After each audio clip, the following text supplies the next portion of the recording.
अपना सबके मिथिलांचल में हमारे माँ बहन सब कोनो भी शुभ कार्य है अपना सबके गांव में घर में तो काली मैया के आवाहन करी छथिन केना करी छथिन हे पियो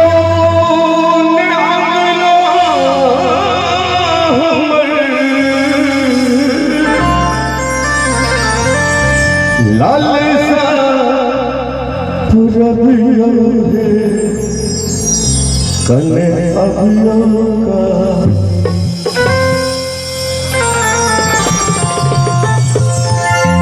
अभियो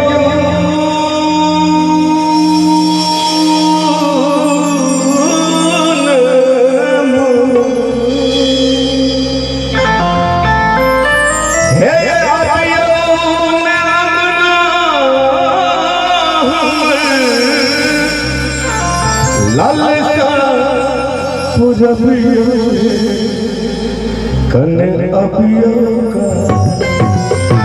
और बना के चलिए दैजी आहा के हम हकार हे कने अभियो का दैजी आहा के हम हकार हे कने अभियो का सिंदूर मिठाई आई पर अभियो का सिंदूर मिठार आई पर अभियो का आ गई हे दैजी दैजी आहा के हम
कौन भाव से बात कही छथि